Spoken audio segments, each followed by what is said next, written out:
Career బిగినింగ్లో మీకు ఎటువంటి ఏదైనా ఆటంకాలు అయ్యాయా?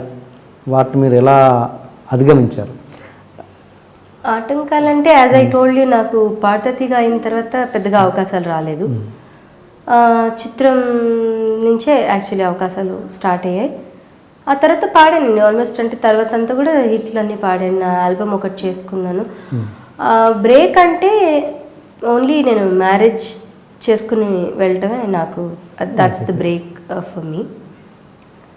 ఆటంకాలు అంటూ ప్రత్యేకంగా ఏం జరగలేదండి. ఇది సాంగ్ పాడడంలో మేబీ కొంచెం కష్టపడి పాడడం ఇలాంటివి జరిగాయి. కిటికిటి తలుపులు కష్టపడి పాడడం జరిగింది యాక్చువల్లీ. నేను ఫస్ట్ టైం ఆ ట్రాక్ పాడినప్పుడు కొంచెం ఇట్ వాస్ హై రేంజ్లో ఉండింది. నాకు హై రేంజ్ కొంచెం అప్పట్లో బాగా కొంచెం ప్రాబ్లం అనిపించేది. అలాంటి పాటలు పాడినప్పుడు కొంచెం ఎక్కువ స్ట్రెయిన్ అయ్యాను. బట్ అదర్వైజ్ సెట్ బ్యాక్స్ అట్లా ఏం లేదండి. I was happy all through. Okay okay. పీక్లో ఉన్నప్పుడు అసలు డబ్బులు నాకు పేమెంట్ అడ్వాన్స్ ఇవ్వండి పాటలు పాడను అనే రేంజ్లో కూడా ఉన్నారంటే ఇది కూడా ఒక రూమరేనండి.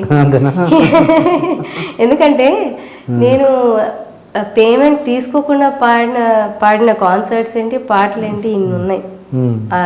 నాకు లెక్కలేదు కూడా. అంటే ఎందుకంటే నేను మన కొంతమంది పేమెంట్ చేసే వాళ్ళ దగ్గర తీసుకునేదాన్ని, పేమెంట్ చేయలేము అని చెప్పిన వాళ్ళ దగ్గర తక్కువ తీసుకునే సందర్భాలు చాలా ఉన్నాయి.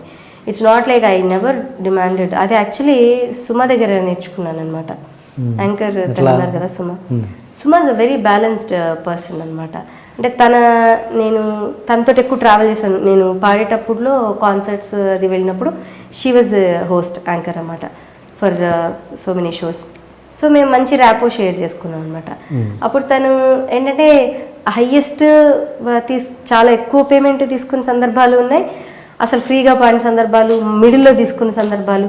తను ఒకటే ఉందన్నమాట, వాళ్ళకి ఇప్పుడు ఒకసారి మనం చేస్తే నెక్స్ట్ టైం వాళ్ళు గుర్తుపెట్టుకుంటారు అది అనే ఒక కాన్సెప్ట్, అద్భుతమైన మాట అది. సో అది గుర్తుపెట్టుకుని నేను ఎప్పుడు కూడా డిమాండ్ ఎప్పుడు చేయలేదండి. కొన్నిసార్లు పేమెంట్ ఇవ్వలేదు కూడా. నాకు అడ్వాన్స్ ఇచ్చి నెక్స్ట్ రిమైనింగ్ పేమెంట్ ఇవ్వని వాళ్ళు చాలామంది ఉన్నారు అలాగా. But I never bother. అంటే ఇదేనండి, ఒకటేంటంటే వాళ్ళ ప్రీకన్సీవ్డ్ నోషన్. ఇప్పుడు ఆ టాప్ సింగర్ కదా, ఆవిడ ఇంత ఇస్తే తప్పితే ఆవిడ పాడరని ఎవరో ఇంకొకరు చెప్పడం వల్ల అది స్ప్రెడ్ అయ్యి అలాగైందేమో. కానీ నా దగ్గర పర్సనల్లీ వచ్చినప్పుడు I have always accommodated people who have come to me. Never I said నేను పాడను అలా. అంటే బట్ నెగోసియేషన్. ఇప్పుడు నాకంటూ నేనేంటంటే స్టూప్ డౌన్, అంటే నాకంటూ నేను ఓకే ఇంత ఇస్తే బాగానే ఉంటుంది. బికాస్ పక్క సింగర్స్తో కంపేర్ చేసుకుని వాళ్ళకి ఎంత ఇస్తున్నారో నాకు ఇవ్వండి అనే దాంట్లోనే ఉండేదాన్ని.